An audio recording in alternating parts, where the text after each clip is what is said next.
Hello, everyone. So I'm getting used to this. I've been really good at being posting and recording every day. And of course, it's not the quality I'm wishing.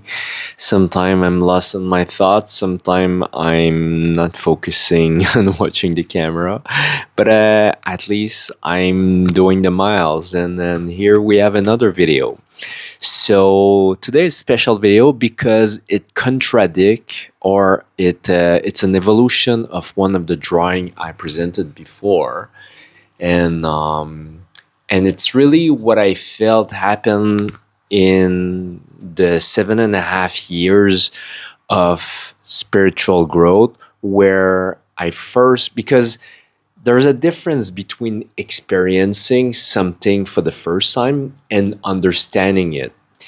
And understanding it is that you puzzle the pieces in your brain and you're trying to conceptualize, to express it into word for other people to understand.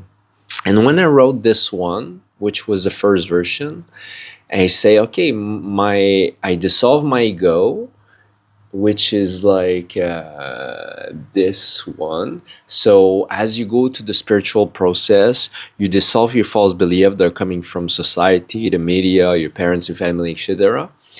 And eventually, if you go through it, you have less certitude. And eventually, I had an experience which I call awakening. And then the ego is still there, but somehow not blinding me, and it hold up. That theory hold up for a while, but eventually I realized, as I gain more spiritual knowledge, more confident in my spiritual practice, that what came as a result of it is what a lot of people in the community where I live call the spiritual ego, and it doesn't have a really good connotation. I mean, you can do good with it and you can do bad. But when that happened, I could feel that there was obviously a shift, but that somehow I was still blinded by my own belief, even in the spiritual process. And I came up with this new version where the first part is the same. So first, you're from mainstream, you're unconscious, and then there's a certain level of awareness when you're in the process. Either you have like an alternative lifestyle, or you're a spiritual seeker. And then here, instead of having a split between my ego and my true self, I feel that my true self expanded to absorb layers of my ego. I don't even know if it makes sense. And then eventually there's a new layer of ego, and then it's more subtle, so it's not blinding me as well. I can see through, but it's somehow shadowing what I first experienced when I just cried for a few hours and had no thought as I gained lucidity back. And so today we're going to talk about that. So I wrote here that we understand our knowledge and experience that expand our awareness to a new dimension and raise our consciousness to the next level. What I really felt is that because there's this belief is like, well, if conditioning is so bad and you are a conscious parent, why not sending your kids to school and not teaching them a language and not brainwashing them with nothing? Would they be better off and reach enlightenment faster? And I asked that question many years ago to my teacher, and the answer is no. And I understood why from my own inner research afterward, is that ego and layers of identity and false information becomes the food for our own expansion of awareness. And I have a few stories I want to share with you that are the real story, and they are reinforcing that theory. And so I already shared about it, but I'm going to share them again in this video.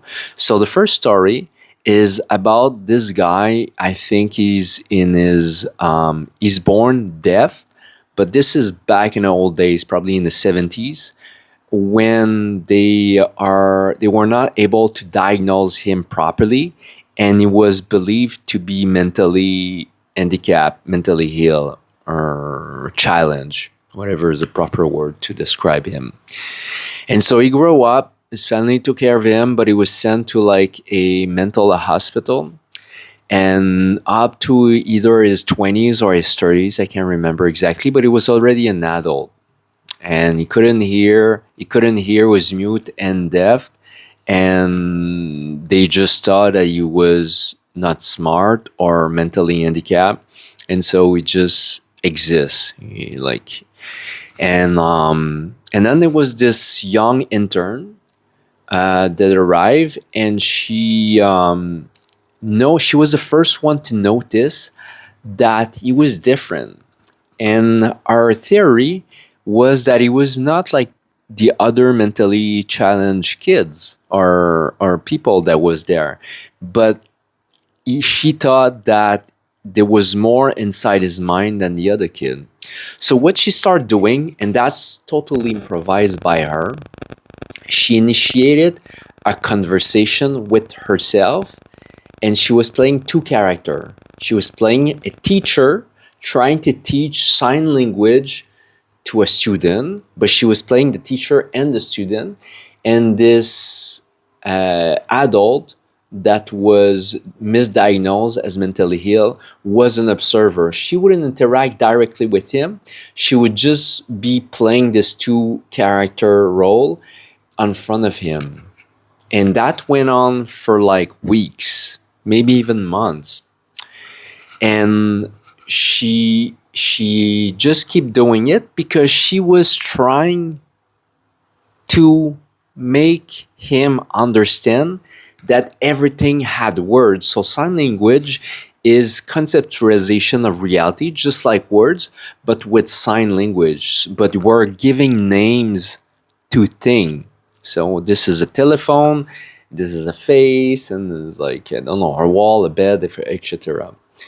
And so instead of using words that has sound, because this man didn't have capacity to make sound with his mouth and couldn't hear anything with his ears, then the other option available to him was visual stimulation. So she was trying to show him through sign language that words or stuff around him adds name.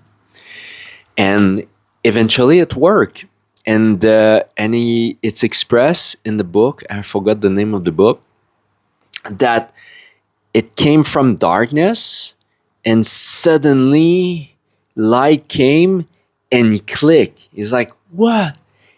He understood for the first time in his life that everything had a name.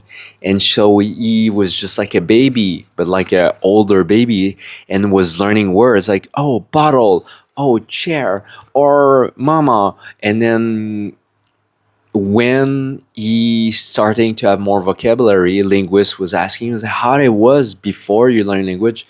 And he said that it was darkness. There was nothing.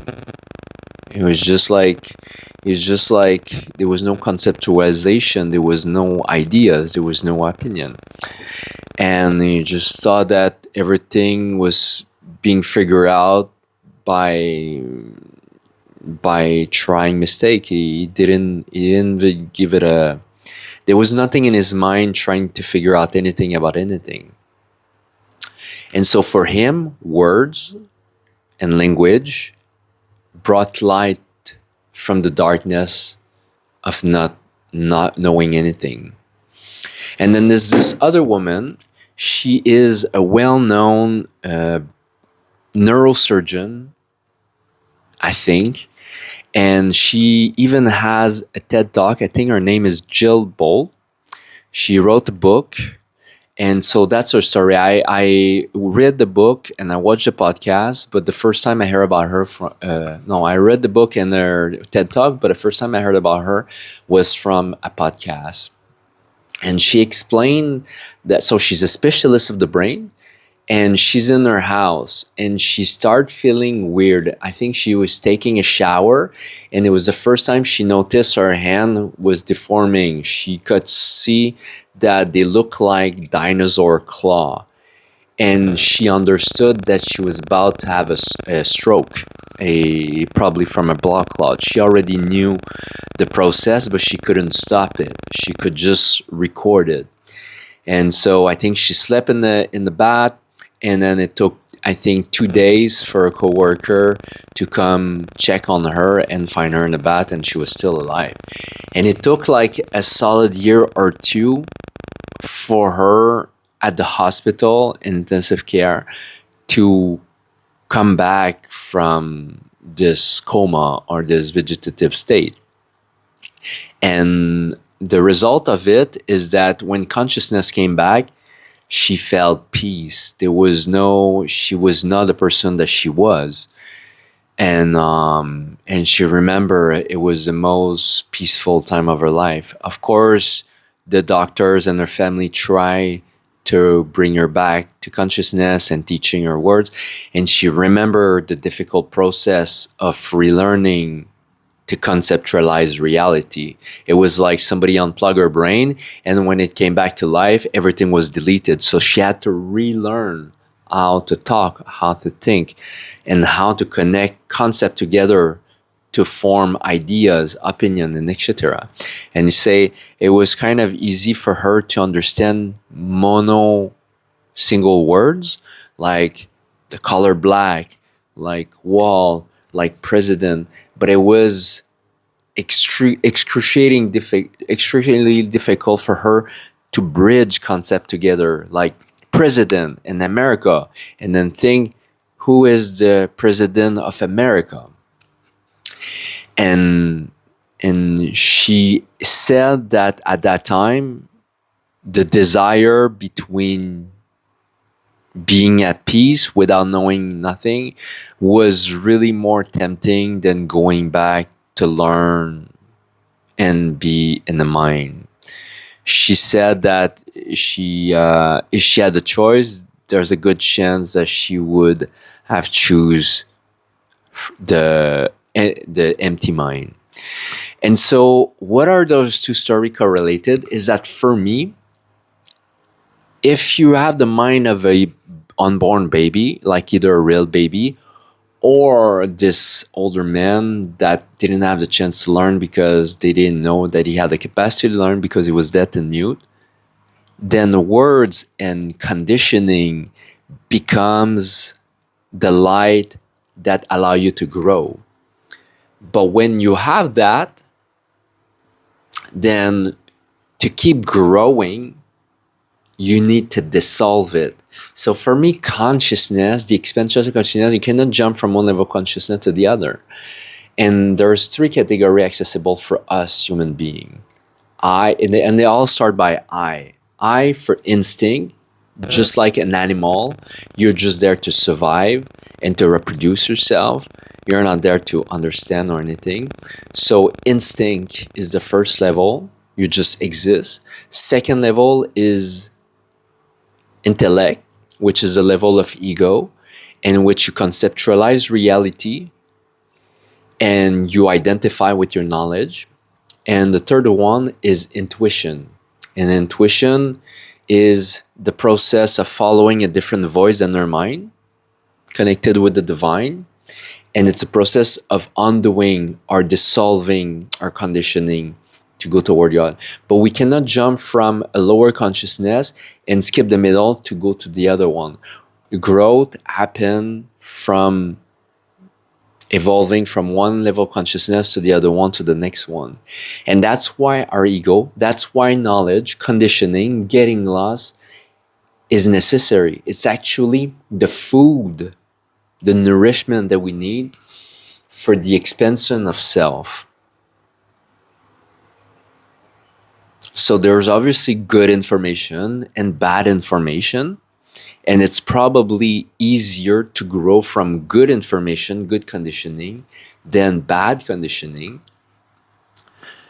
But the same way as my muscle I probably gain more muscle from eating lean chicken breast, broccoli, than if I would eat Big Mac.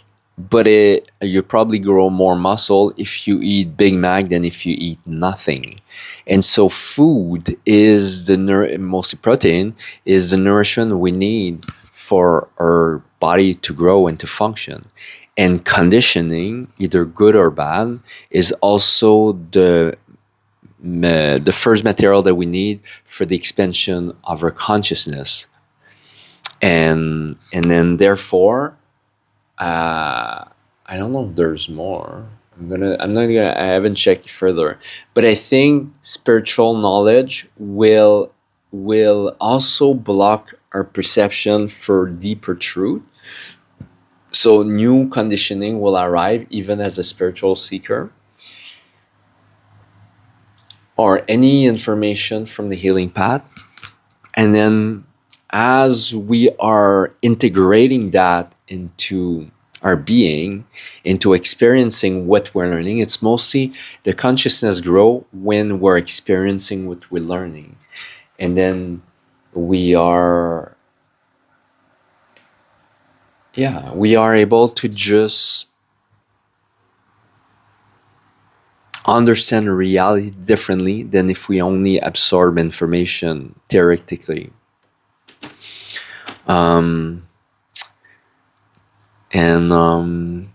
I'm gonna pause. I want to say something more, but I want to drag too much. I don't want to drag the video too much.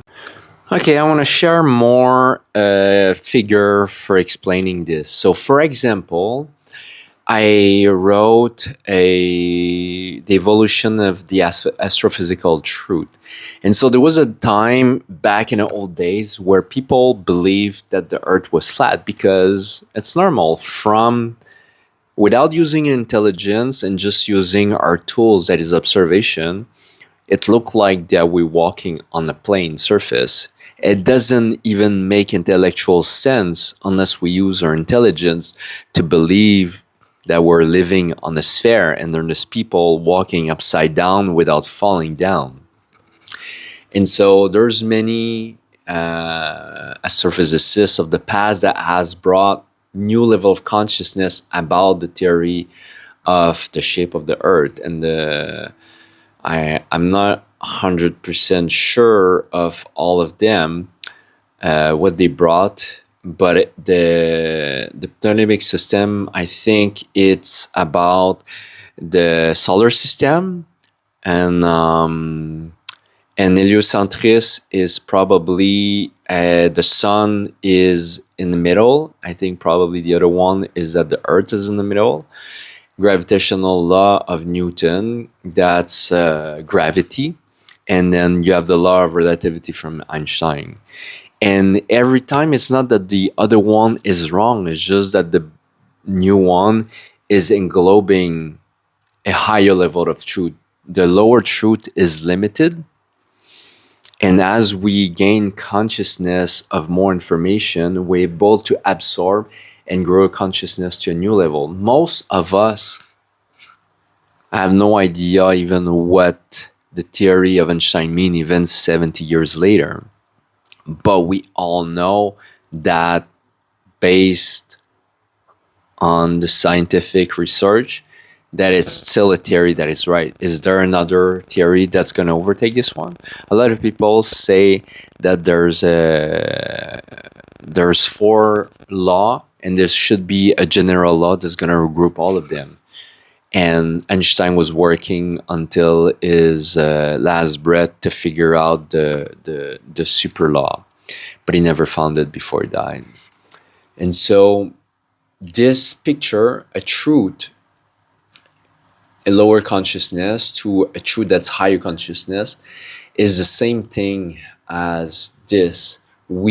The old truth needs new information because we become aware because of knowledge, of tools, maybe a telescope or whatever, and then it gives us food to expand our consciousness, our awareness, and then our understanding of reality shift, change, transform, and we see life ourselves and others differently.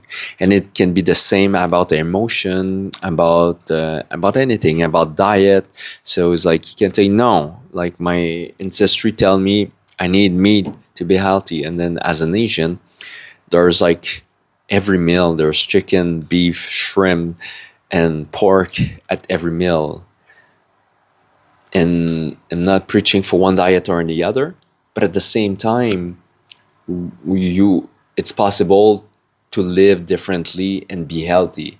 But when you have lower consciousness, you're limited, meaning that you think that everything outside of your belief is not true or is not healthy or is not right. And most of the time it's false. Yeah, so expansion. So we do need, even as conscious being, to educate our child, and they're gonna get lost even if we give them good food, good information, good conditioning. But with the process, it's not that it's the food that we are giving them. It gives them an opportunity to grow the consciousness by experimenting truly what they are learning. There's experience, there's concept which are easier to experience, like a table, for example. It's easier to see and find a table than it is easy to find the meaning of love or the meaning of God, for instance. But when we are experiencing and we are absorbing good information, then we're merging, and then our consciousness expand like this. Yeah. I don't know if I want to add more for this video. It's a bit shorter than the other one, but I'll give it a break and see if I want to add more. But what do you think about this new theory compared to the other one? This one. Do you have anything you would like to add, to understand, to argue? And then if you've been a follower for the last couple of videos, feel free to subscribe to encourage the algorithm for more people to follow me. And then I'll see you on the next video. Bye.